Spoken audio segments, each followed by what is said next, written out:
Gimana menurutmu kalau kira-kira ya di dalam suatu hubungan itu si cewek ini bilang kalau dia itu saat ini mencintai dua orang. Nah, jadi ceritanya itu mungkin ya si cewek ini sudah menjalani hubungan sama si cowok ini mungkin sudah bertahun-tahun.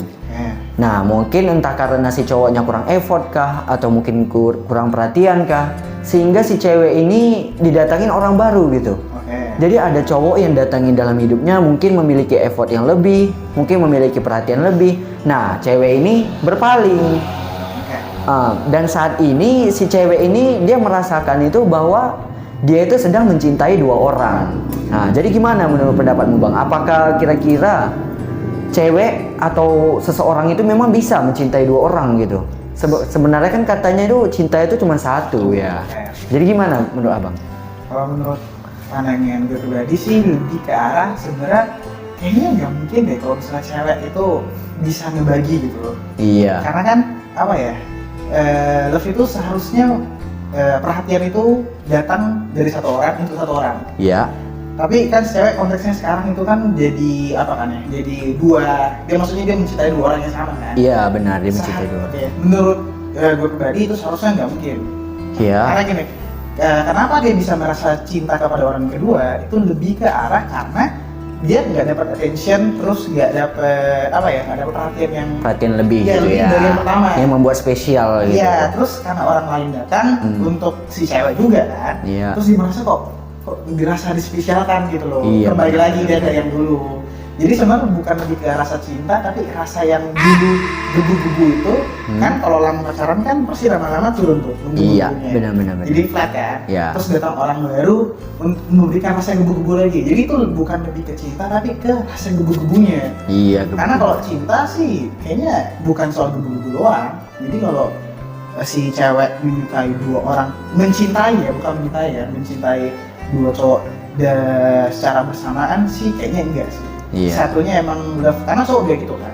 Satu ada yang contoh kalau cowok selingkuh, satu itu diseriusin atau itu cuma buat main-main. Iya, benar. Ya kan? Benar. Jadi mungkin konsep ceweknya sama. Dia tetap cintanya tetap lebih gede yang pertama, cuman dia dapat perhatian lebih dari yang kedua. Karena itu dia merasa nyaman, tapi belum tentu cinta. Iya, tapi Bang kalau satu sisi ya seperti yang saya tahu gitu bahwa kalau orang cinta sama yang pertama, dia nggak akan mungkin berpaling lagi sama yang kedua. Meskipun ya mungkin yang kedua itu effortnya lebih kah, mau tuh perhatiannya lebih kah. Jadi ibaratnya dia ini mungkin lebih menjalani hari-harinya itu kan susah senangnya itu tetap sama cinta yang pertama gitu. Berarti kalau misalnya dia cinta yang sama yang kedua, berarti otomatis cinta dia sama yang pertama udah menghilang. Karena kenapa? Kedatangan orang baru gitu. Gimana menurutmu Bang? Cukup tricky sih jawabnya ya. Iya. Karena sebenarnya complicated sih hal-hal kayak gini sih. Aku yakin tuh sebenarnya cinta itu bukan menghilang, tapi menurun. Terus di sharing kan. Dan kan ada yang bilang, aku masih yakin cintanya itu nggak bakal lebih gede daripada yang pertama. Karena kan dia udah melalui banyak hal kan, yang udah segala macam sama yang pertama. Terus yang kedua ini kan datang dengan memberikan rasa gebu-gebu. Jadi ini setidaknya aku percaya lah ya. Yang gue percaya adalah apa yang si ceweknya rasakan itu adalah feeling palsu, love palsu gitu loh. Love palsu ya. Karena gebu-gebu tadi, jadi kayak dia merasa kayak jatuh cinta, padahal bukan cinta. Dan gue yakin dan percaya, misalnya kalau si cewek putus sama cowok pertama lah, terus lanjut ke cowok kedua, hal yang sama akan berlaku. Dia nanti bakal lama-lama gebu-gebunya turun, terus kalau dia yang lain bikin nyaman lagi, dia bakal tukarin. Begitu ya. Itu sih dia pandangan gue pribadi. Iya. Ya, maksudnya pandangan orang pasti beda. Iya benar.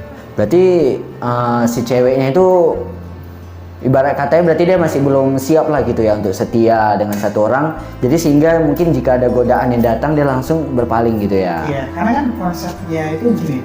Saat contohnya gue udah punya pacar, terus saat udah punya pacar itu pasti bebasnya beda dong. Gak bisa sebebas saat lo gak punya pacar sama sekali kan. Nah saat udah punya pacar, udah punya komik, berarti kan yang harus diberikan kepada dunia luar itu kan apa ya, boundaries, garis batas. Jadi saat gue punya pacar dan gue tahu ini itu nggak bisa sebebas dulu, yang harus gue tetapin itu adalah boundaries, batasan. Mana yang boleh, mana yang enggak. Karena perasaan itu kan tumbuh baik waktu. Tapi kalau nggak dikasih kesempatan, nggak bakal tumbuh dong. Benar. Jadi yang harus pintar-pintar jaga. Menurutku sih gitu. Apa kira-kira kesimpulan dari topik kita hari ini?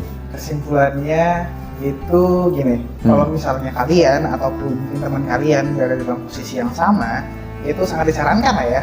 Itu buat ajak ngobrol dulu pasangan yang pertamanya, terus coba dikasih tahu gitu ekspektasi kalian tentang dia itu gimana dan kalian pengen pasangan gimana. Kalau misalnya works atau berjalan, ya udah, berarti kalian memang jodoh lah. Maksudnya saling mutualisme kan, saling menguntungkan. Tapi kalau misalnya sudah diobrolkan, udah ngomong segala macam, tapi tidak memenuhi ekspektasi kalian juga, pindah yang kedua. Karena pada dasarnya kalau misalnya kalian mencinta yang pertama, kalian nggak bakal mungkin pindah yang kedua. Jadi ya pindah yang kedua sih, itu yang paling masuk akal. Oke.